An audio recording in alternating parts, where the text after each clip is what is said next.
day was the rule of law.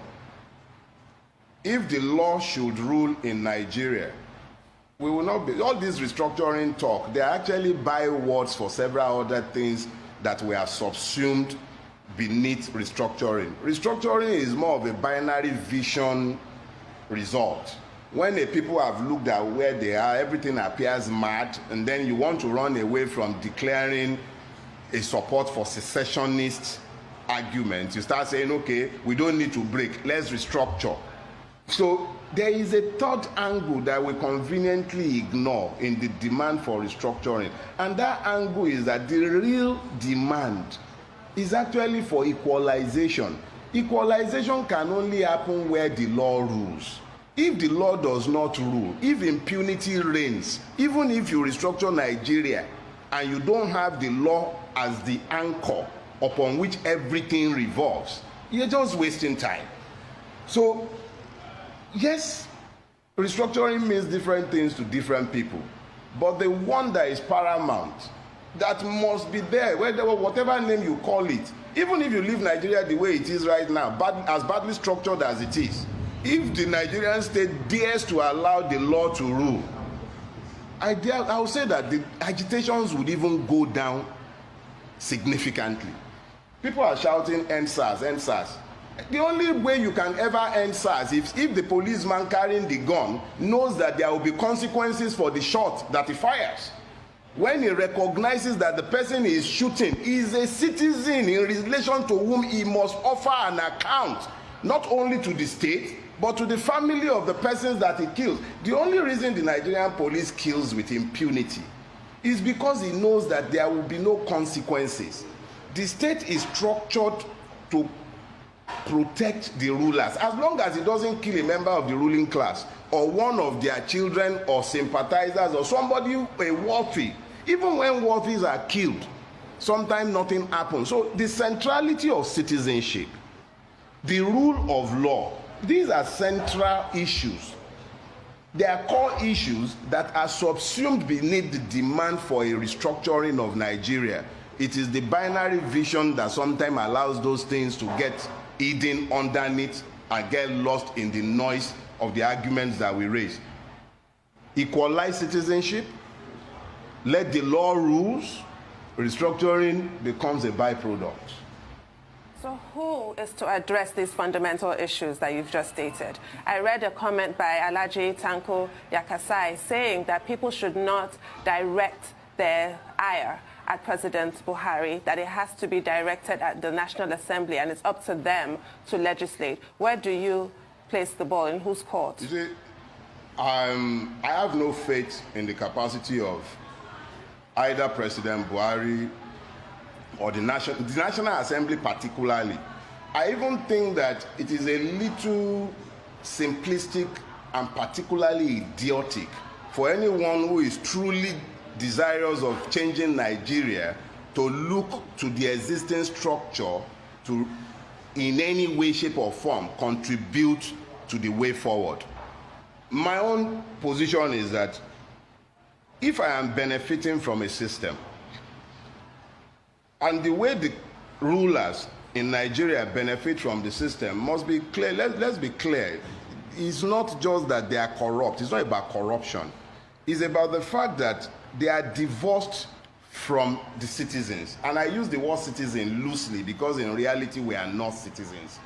So when you have a situation where the rulers are divorced from the ruled, and you are now asking those who are benefiting from the status quo to lead the reformation, you are asking them to commit class suicide.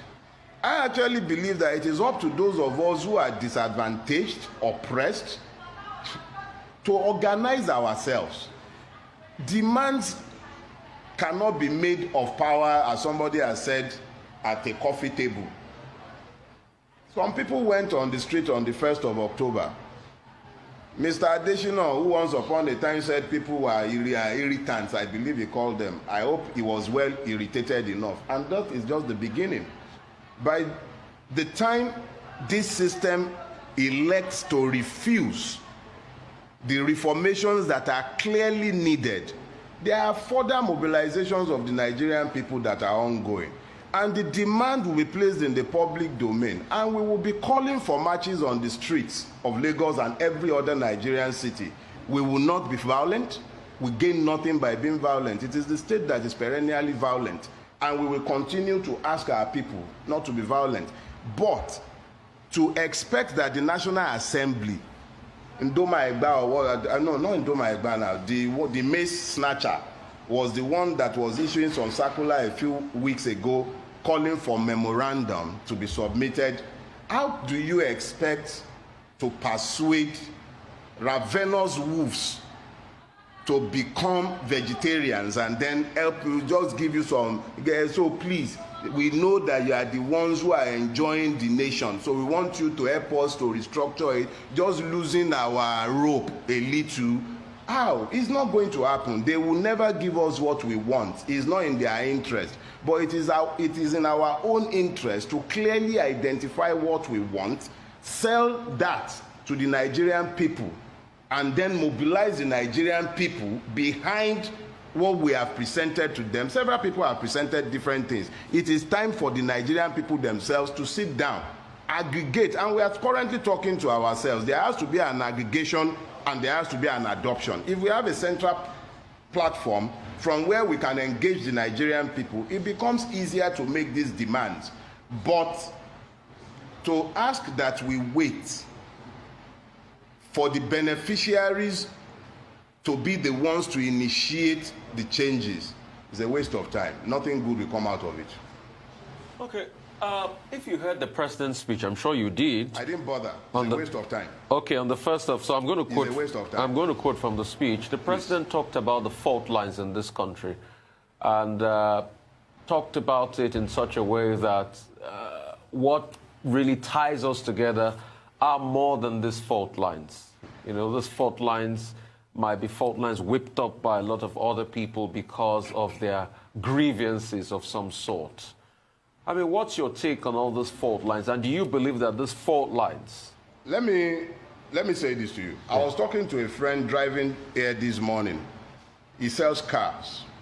And he was sharing his experience with me. If you're going to the northern part of Nigeria from Lagos, between Lagos and Lokoja, there are 40 custom checkpoints. 40. After Lokoja, all the way to Katsina, not one.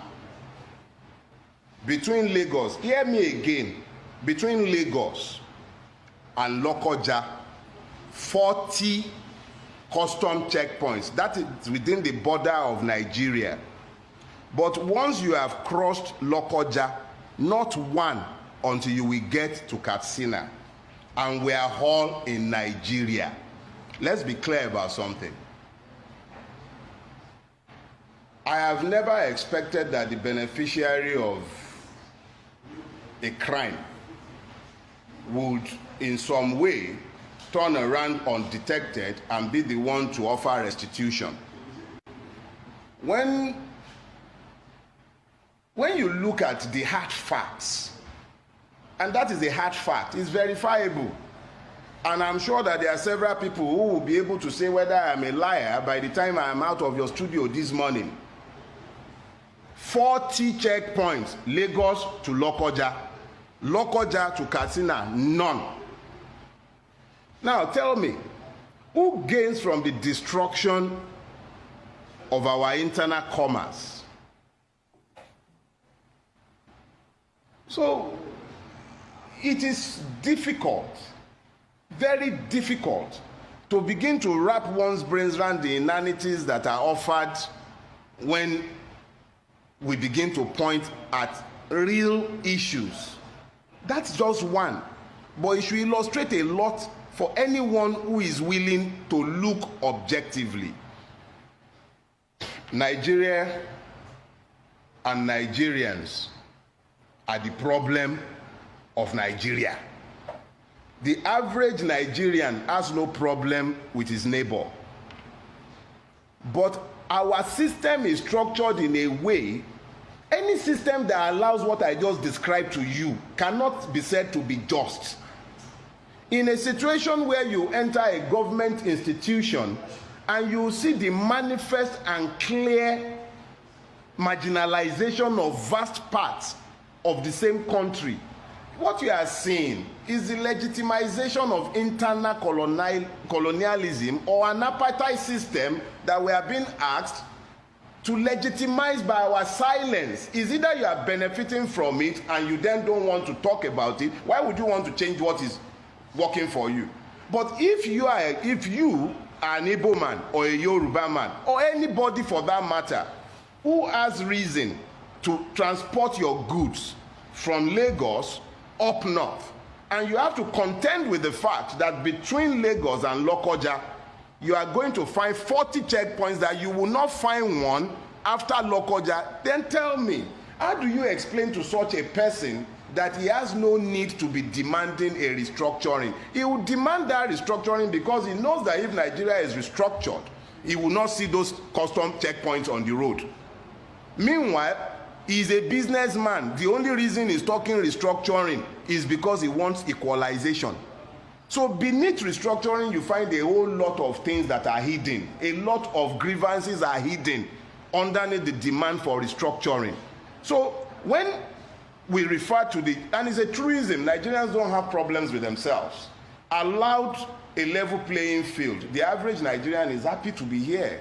Next 60 years, forget about it. The next 600 years, we want to be here. I could have left Nigeria, but I haven't left. I'm here because I believe in Nigeria, and so do a lot of other people. Hausa, Igbo, Yoruba. Nobody really cares for these tags.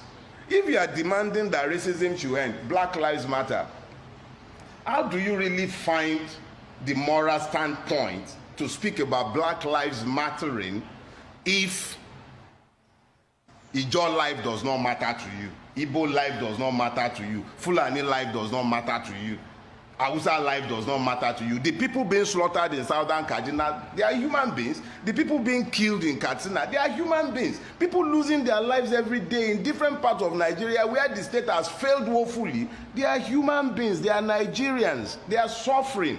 So when we talk about the fact that Nigerians we are united. Yes, we are united. It is the system and our rulers that are dividing us. They profit from those divisions. They profit by it. And when you are demanding restructuring, remember, the demand for restructuring is just a cover for several grievances. People are in pain. Interactions with the Nigerian state occasions pain. Fela sang about it. He called it country of pain. Why must our country be a country of pain? Why must all our interactions with the Nigerian state instinctively inflict pain on us? How do you rationalize a situation? Hear that madness. 40 checkpoints to Lokoja, none after Lokoja. If you are in the business of moving goods up and down Nigeria, that is the reality you live with on a daily basis. I heard it this morning and I was shocked to the marrow. But the person whose reality exists with that madness on a daily basis, how do you demand patriotism from him? How do you look him in the eye and tell him that he's unpatriotic for saying that Nigeria should be restructured? What do you want him to do? Carry a gun and start demanding a secession? So against restructuring, that is why President Buhari, General Buhari will be talking about unpatriotism. What is unpatriotism? Who is more unpatriotic than the person who will take money to build a rail line to Maradi when you have children, over 14 million of them walking on the street, and then he's building a rail line, 1.9 billion or something like that to Maradi. They are spending 36 billion or thereabout to renovate the National Assembly. Who is more unpatriotic? Patriotism should not be equalized with slavish support for stupid leaders whose only interest is to enslave the people. They are enslaving us. So to now be demanding, how can you ask me to be patriotic when you are busy decimating the future of my children whilst I'm still alive? So let's be clear.